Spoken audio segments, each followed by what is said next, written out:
Welcome to all of you in this accountancy class.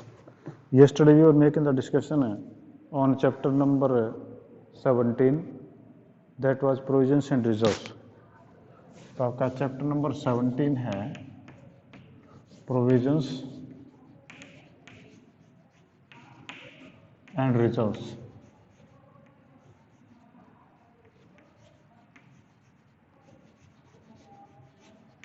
ये chapter हम जो है डिस्कस कर रहे थे, this was in progress and yesterday we are discussed provisions को हम डिस्कस कर चुके थे। आज हम डिस्कस करें that is reserves.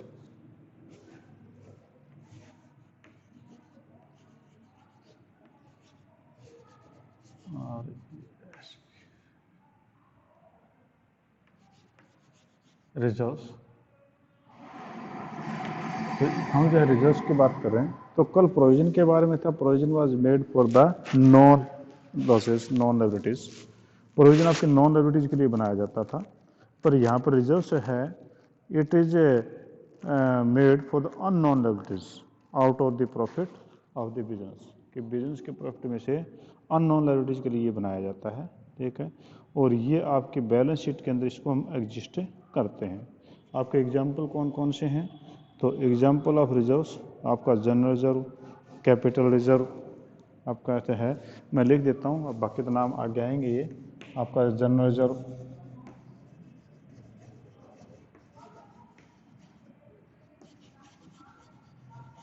General reserves. दूसरा आपके पास में है इन्वेस्टमेंट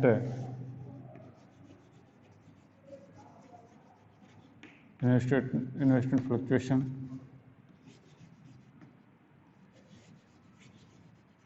इन्वेस्टमेंट फ्लक्चुएशन रिजर्व, ठीक है। इसी प्रकार से आपका जो है dividend equalisation reserve,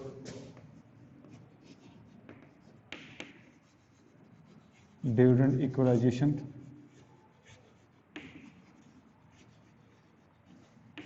dividend equalisation reserve, ठीक है।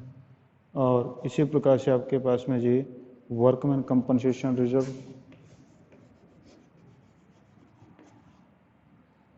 वर्कमैन कंपनसेशन,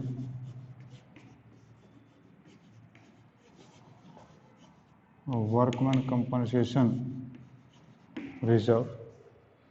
और इसके साथ में आपका reserve for redemption of debentures, यानी डिबेंचर रिडम्पशन रिजर्व,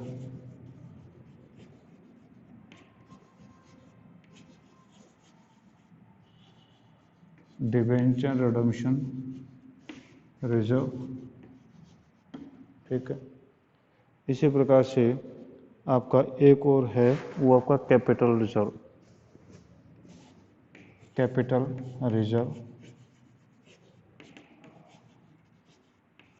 ठीक है। तो ये मेनली आपके जो है हम 6 प्रकार के रिजर्व्स हमें यहाँ पर रखते हैं। तो आपके जो है जनरल रिजर्व होता है which is kept aside from the profit and loss of the year of the company as and reserve for meet to uncertain liabilities. Investment fluctuation reserve, it is a reserve which is kept for the investments. If there may be loss, then that can be used. Dividend equalization reserve means it is kept for the profit, means there may be some less profit in any year, we take the money from this dividend equalization reserve. Workman compensation reserve, there may be possibility that there may be any mishappening with the workers in the organization, and in that case we take the money from the workman compensation reserve. Debenture redemption reserve means debenture redemption reserve is for the purpose of debentures, which we will make the study on in +2 class. And capital reserve, that is if any non-trading profit is there, then we transfer this amount into this reserve, ठीक है। तो ये आपके हैं। अब कहते हैं कि फीचर्स ऑफ रिजर्व, आपके जो फीचर्स ऑफ रिजर्व कौन कौन सी हैं हम उस पर डिस्कस कर लेते हैं, ठीक है। फीचर्स ऑफ रिजर्व्स, रिजर्व्स की फीचर्स कौन कौन सी हैं? तो पहला तो ये कहता है कि it is created out of net profit और डिविजल प्रॉफिट और such as reserve is also termed as retained earning और undistributed profit. First is it is created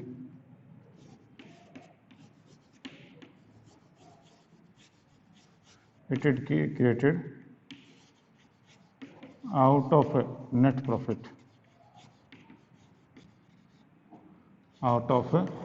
net profit, or retained earning.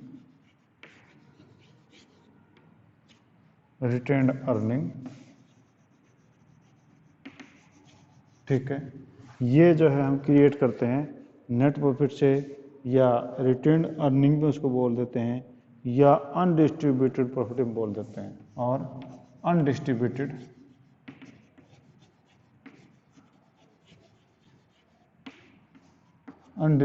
Profits. इनमें से यानी आपके जो NP के और भी नाम है, रिटेन अर्निंग बोल देते हैं, आपका जो अनडिस्ट्रीब्यूटेड प्रॉफिट बोल देते हैं, या डिविजल प्रॉफिट बोल देते हैं, उनमें से बनाया जाता है. तो पहले फीचर तो ये है. दूसरी फीचर है आपकी कौन सी है? तो दूसरी फीचर है creation of reserve is not legal, is not a legal necessity, it is created voluntary. ठीक है, तो ये कहता है कि it is not a legal necessity, it is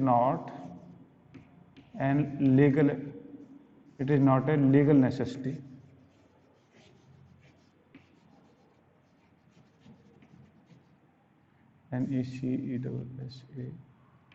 necessity. ये कोई लीगल नेसेसिटी नहीं है. It is voluntary. If you want to create you can create, but in provisions that was legal necessity. पर यहाँ पर लीगल नेसेसिटी नहीं है. Third, normally it is not created to meet the unknown liabilities. Third है it is generally created for unknown liability.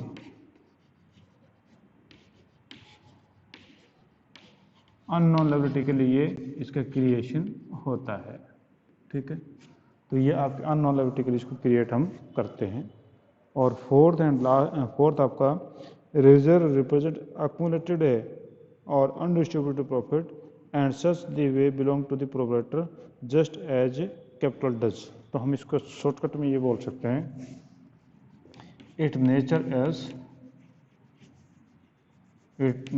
Is like capital. इसकी जो nature है वो कैपिटल नेचर ही बोली जाती है, क्योंकि it belongs to the owners. ये ओनर्स का पैसा होता है, तो कैपिटल भी ओनर की होती है, तो उसी से बिलोंग करता है. When the reserve is invested outside securities is known as reserve fund. यानी जब रिजर्व को कहीं बाहर हम जमा कराते हैं, then it is called as reserve fund. When reserves invested outside the business, then it is called reserve fund. Then it is called as a reserve fund. जब हमारे पास में जो पैसा पड़ा रहता है रिजर्व कहलाता है, और जब हम इसे कहीं बाहर इन्वेस्ट कर देते हैं, किसी बैंक में जमा करवा दें, कहीं और करवा दें, तो ये फिर आपका कहलाता है रिजर्व फंड. ठीक है जी. तो ये आपकी फीचर थी. पहले तो रिजर्व का मतलब कि any amount which is deducted from the profit and kept aside, it is called as reserve for unknown liabilities. ठीक है, और इसमें रिजर्व आपके 6 टाइप के थे. फिर मैंने फीचर्स ऑफ रिजर्व बताई, 5 टाइप की रिजर्व की मैंने फीचर आपको बताई थी. अब ये कहते हैं नेक्स्ट है पर्पज और इम्पोर्टेंस ऑफ रिजर्व्स. आपके रिजर्व का पर्पज क्या है? ठीक है, तो ये इम्पोर्टेंस आपकी क्या है, तो हम उसको डिस्कस कर लेते हैं.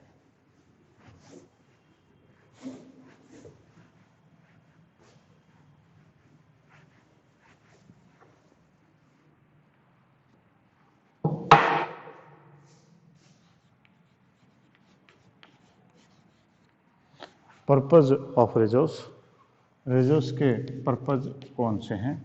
तो पहला पर्पज आपके पास में है, first is help in meeting the unforeseen liability. First is helps in unforeseen liabilities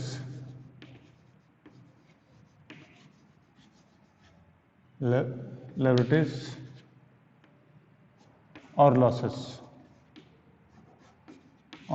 losses, क्योंकि आपके जो प्रोविजंस थे that was made for the known liabilities and reserves are made for unknown liabilities.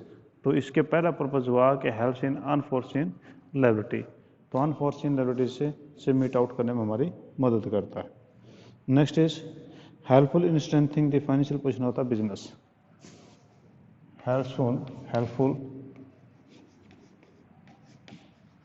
helpful in strengthening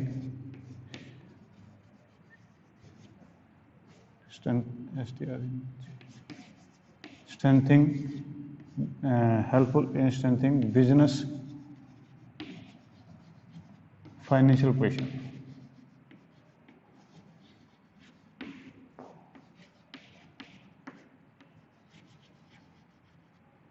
business के financial position को strength देने के लिए भी ये मददगार है, क्योंकि आपके जो रिजर्व्स हैं दैट आर अनडिस्ट्रीब्यूटेड प्रॉफिट और can say these are accumulated profit and technically we know it as the flowing back of profit also.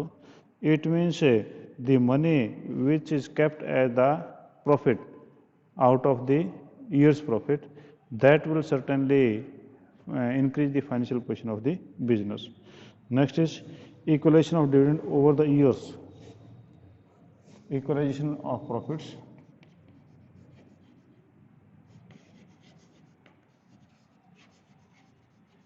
equalization of dividends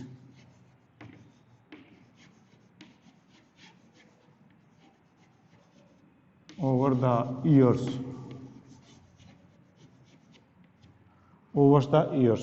जो डिविडेंड है आपके कंपनी का, जो आप कंपनी प्रॉफिट कमाती है उसके बाद में अपने शेयर होल्डर्स को पैसा जो है distributed at the end of the year as a profit, that is called as dividend. तो sometimes company earns a very good amount and sometimes company earns no penny. It means there is a difference and every year shareholders expect the profit from the company। तो उस हालत में क्या होगा कि जिस साल आपने ज़्यादा कमाया उस साल पैसा बचा लेंगे, रिजर्व में डाल देंगे, और जिस साल काफ़ी कम प्रॉफिट हुआ उस साल हम उसको बाकी पैसे को बांट देंगे। तो आपका पूरे टर्म्स में आपका जो है डिविडेंड इक्वलाइज रहेगा, बराबर रहता है। तो ये एक अच्छी कंपनी की रेपुटेशन होती है कि any company which declares the dividend every year at an settlement, और हम कहें कि एट एन इक्वल रेट, तो वो अच्छी कंपनी मानी जाती है। ठीक है। Next is provide funds to meeting specific liabilities, provide funds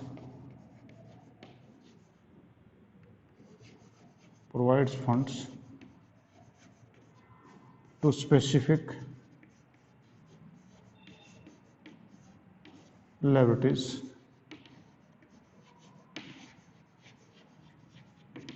specific liabilities के लिए जो है फंड प्रोवाइड करवाना, ये काम भी जो है आपके इसी में होता है कि आप जैसे कि डिबेंचर रिडेम्पशन फंड हो गया या एसेट रिप्लेसमेंट फंड हो गया, वहाँ पर जो है आप जो इसीलिए बनाते हैं ये, ताकि वो पर्टिकुलर पोजीशन आने पर हम उसको मीट आउट कर सकें। तो इसलिए ये भी इसका जो है फ़ायदा होता है, पर्पज़ होता है कि provides fund to meet specific liabilities. तो इसके आपके जो है मेन आपके जो है 4 टाइप के आपके पर्पज़ हैं। पहला हेल्प्स इन अनसीन लायबिलिटीज़, दूसरा helpful in strengthening the business financial position, third equalisation of dividend as over the years, और provides funds for specific liabilities. तो यहाँ पर जो है ये चीज़ें आपकी हैं, तो ये आपके पर्पज़ हो गए। अब हम बात करते हैं कि difference between reserves and provisions. आपके रिजर्व्स एंड प्रोविजंस के बीच में डिफरेंस क्या है? तो डिफरेंस अब आप इजीली पता कर सकते हैं कि इन दोनों के बीच में डिफरेंस क्या है, क्योंकि आप जब कल पढ़ा था आपने कि आपका जो प्रोविजंस क्या है, they are made generally for the known liabilities. और रिजर्व्स आज आपने पढ़ा तो इन दोनों के बीच में डिफरेंस क्या है, तो उन डिफरेंस को हम एक बार जो है डिस्कस कर लेते हैं।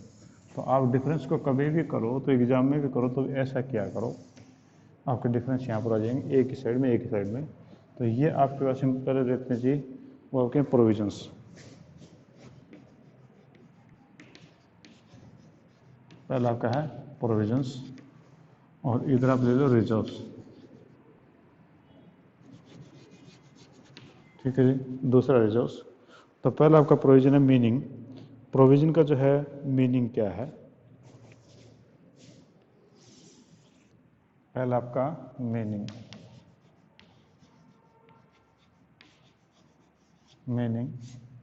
तो पहला आपका जो मीनिंग बनता है वो ये है कि these are made, provisions are made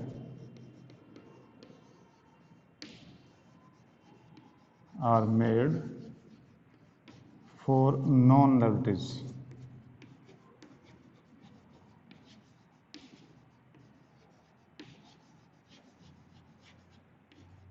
for known liabilities, for known liabilities के लिए है। और these are made, reserves are made, reserves are made for unknown liabilities.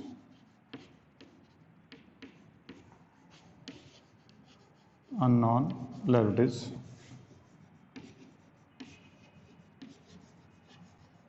ये आपका अननोन लाइबिलिटीज के लिए बनाया जाता है। ठीक है, पहला मीनिंग तो ये हुआ। सेकंड कह रहे कि नेसेसिटी या चार्ज और एप्रोप्रिएशन। तो आपकी नेसेसिटी जो है, सेकंड है नेसेसिटी। नेसेसिटी तो it is charge against, charge against profit. Charge against profit का मतलब ये हुआ कि it is necessary, it is mandatory from the point of view. जब चार्ज अगेंस्ट प्रॉफिट होता है इसका मतलब it is necessary, it is mandatory. और ये आपका है चार्ज अगेंस्ट,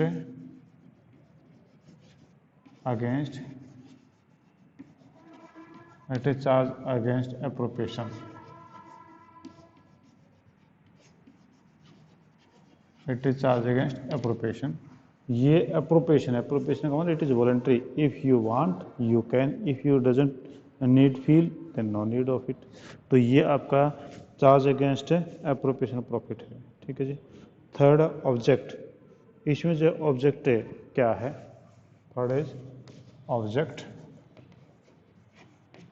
तो इसका जो ऑब्जेक्ट होता है प्रोविजन का वो आपके पास में होता है, the object is to provide depreciation, doubtful debts and other specific liabilities. इसका ऑब्जेक्ट जो है डेप्रिसिएशन हो गया, डेप्रिसिएशन हो गया, प्रोविजन ऑन डाउटफुल डेट्स हो गया,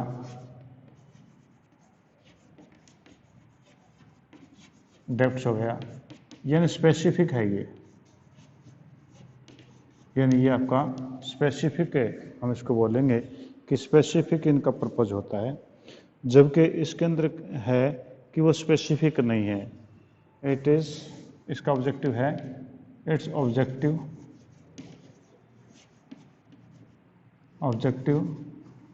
to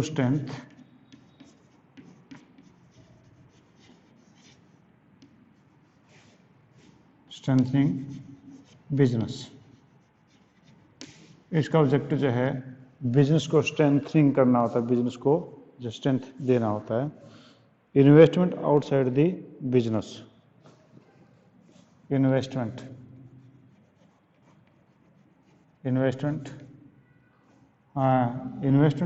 can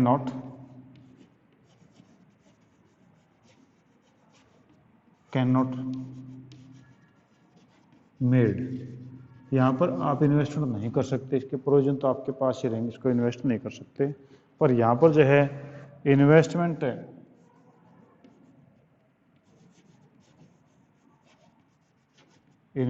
can be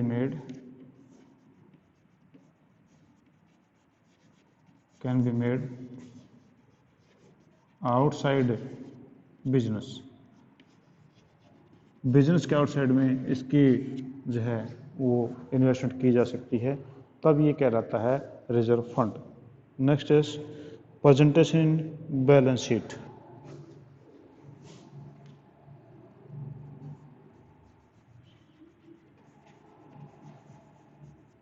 presentation in balance sheet, BS का मतलब है बैलेंस शीट ही है, ठीक है। तो प्रेजेंटेशन इन बैलेंस शीट कि it is either shown in the asset side by the way of deduction from the asset, each is created as distinct from its on liability side, ठीक है। तो ये जो है आपका दिखाया जाता है, it can be shown in asset side as deduction, इसमें एज डिडक्शन के रूप में हम दिखा सकते हैं, जबकि these are shown on liability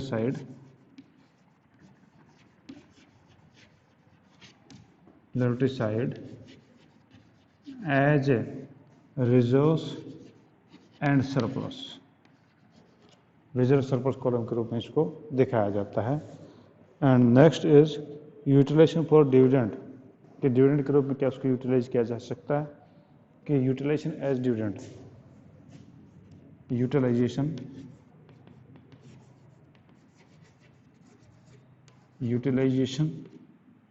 as dividend, ठीक है। तो it can not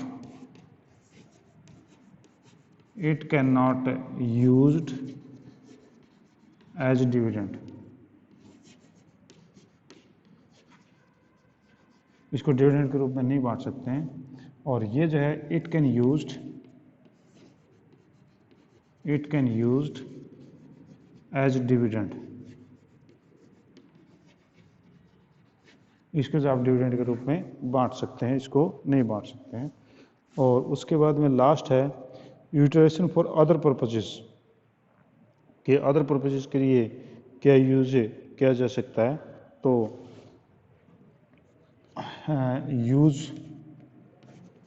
use for other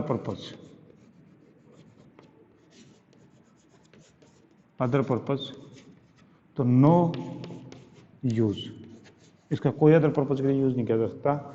इसमें कैन बी यूज्ड, इसको यूज किया जा सकता है अदर पर्पज के लिए, ठीक है।